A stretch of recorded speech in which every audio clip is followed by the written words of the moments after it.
Solution চ্যানেলে আপনাদের স্বাগত। আজকে আমরা একটা নতুন টিউটোরিয়াল নিয়ে আসছি। সেটা হলো কীভাবে আপনারা যে কোনো জমির খাজনা বা মালিকের তথ্য বা মালিকের মোবাইল নাম্বার সেটা কীভাবে বের করবেন সেই সম্পর্কে আজকে বিস্তারিত আলোচনা করব। তার আগে বলে নিই, যারা আমার চ্যানেলে নতুন তারা অবশ্যই সাথে থাকবেন, আর যারা নতুন দেখতেছেন ভালো লাগলে অবশ্যই সাথে থাকবেন। তো এই যে অন স্ক্রিনে দেখতেছেন আপনারা LSG ল্যান্ড অনার .land.gov.bd।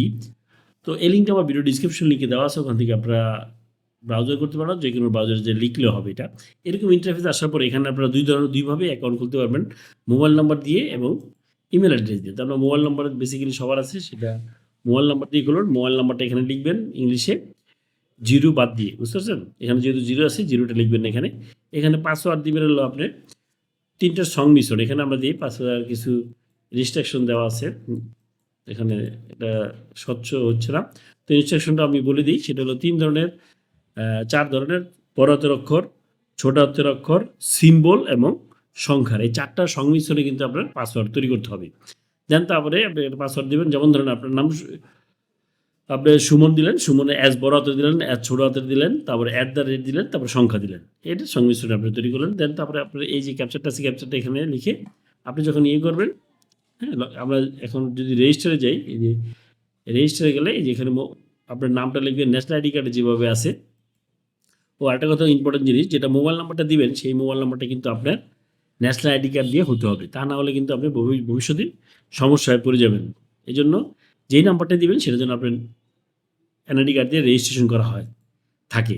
তো এখানে আপনার নামটা লিখবেন ক্যাপিটাল লেটারে বড় হাতের অক্ষরে, ন্যাশনাল আইডি কার্ডে যেভাবে আছে ঠিক এভাবে লিখবেন। তার মোবাইল নাম্বারটা দিবেন, ক্যাপচার দিলে আপনার মোবাইলে একটা ওটিপি যাবে, ওটিপি দিয়ে আপনি লগ ইন করবেন, ঠিক আছে? তারপরে ওই যে আমি যে দেখালাম আপনি পাসওয়ার্ডের ঘর, এই ঘরটা চলে আসবে, তখন আপনি মোবাইল নাম্বারটা দিবেন, পাসওয়ার্ড দিবেন, এটা দিয়ে এই ক্যাপচারটা দিয়ে লগ ইন করবেন। আরেকটা ওয়েবসাইট আছে, সেটা হলো মাই গভ। এখানে যদি আপনার অ্যাকাউন্ট থাকে, এই যেখানে মাই গভে, সেই অ্যাকাউন্ট দিয়েও কিন্তু আপনারা লগ ইন করতে পারবেন, বুঝতে পারছেন?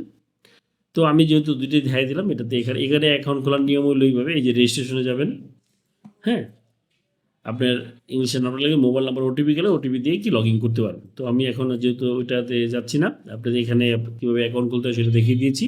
এখন আপনারা, আমি একটা লগ ইনে যাই, একটা নাম্বার লিখলাম, হ্যাঁ, এই যে নাম্বারটা আসলো, দেন তারপরে পাসওয়ার্ডটা আমরা বসিয়ে দিলাম।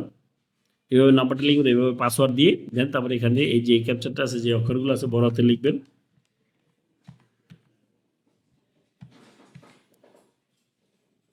হ্যাঁ, এই যে আমি লিখলাম, দেন তারপরে আমি লগ ইন করলাম। এখন আমাদের এটা লগ ইন হয়ে গেছে, তারপরে এরকম একটি ইন্টারফেস চলে আসবে।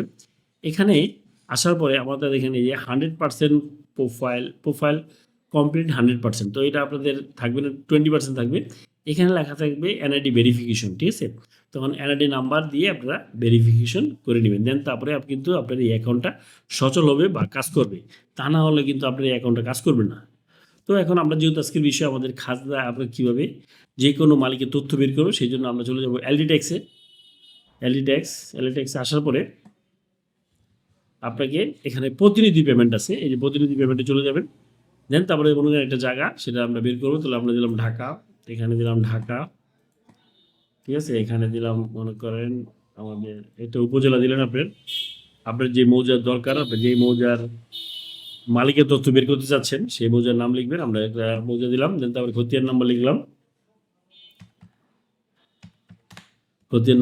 হোল্ডিং নাম্বার লেখার দরকার নেই, অনুসন্ধানে ক্লিক করি। এই যে দেখেন চলে আসছে আমরা যে খতিয়ান নাম্বারটা দিছি, হ্যাঁ, খতিয়ান নাম্বারটা চলে আসছে। এখন যদি বিস্তারিত দিই, এই যে চলে আসছে, এই যে মালিকের নাম হলো জসিমউদ্দিন পাঠান, বাবার নামেই মোবাইল নাম্বারটা আমি এই যে দেখতে পাচ্ছেন আপনারা, ওনার মোবাইল নাম্বারটা কিন্তু আপনি পেয়ে গেছেন। তাহলে জায়গার মালিকের সাথে আপনি যোগাযোগ করে এই জমির সম্বন্ধে কিনা বেচার জন্য আপনি জানতে পারবেন, ঠিক আছে? এই মালিকের মোবাইল নাম্বারটা পেয়ে গেছি। এখন যদি জমির তথ্য বিস্তারিত যাই আমরা, তাহলে দেখবেন যে এই খতিয়ান নাম্বার, আমরা দাগ নাম্বারটাও পেয়ে গেলাম। তাহলে জমির শ্রেণী নাল, জমির পরিমাণ 14.25%।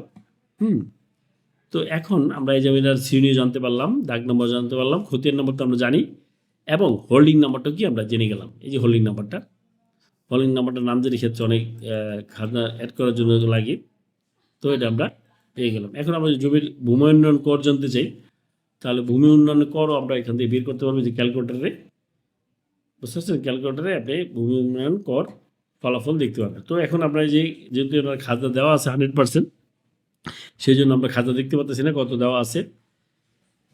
তো আপনি যদি না দেওয়া থাকতো তাহলে কিন্তু আমরা দেখতে পারতাম যে ওনার খাজনা কত আসছে এবং মোবাইল নাম্বারটাও কি পেয়ে গেছি। তো কিভাবে আপনারা একজন যেকোনো জমির দাগ নাম্বার খতিয়ান নাম্বার দিয়ে দাগ নম্বর বের করতে হয় সেটাও আপনারা জানলেন। তো এই ছিল আমাদের টিউটোরিয়ালটা আজকে। তো আপনাদের যদি বুঝতে সমস্যা হয় সেক্ষেত্রে কমেন্ট বক্সে জানিয়ে দিবেন। আর এরকম ভিডিও পেতে হলে অবশ্যই বেল বাটন এবং সাবস্ক্রাইব বাটন ক্লিক করতে ভুলবেন না। Thank you.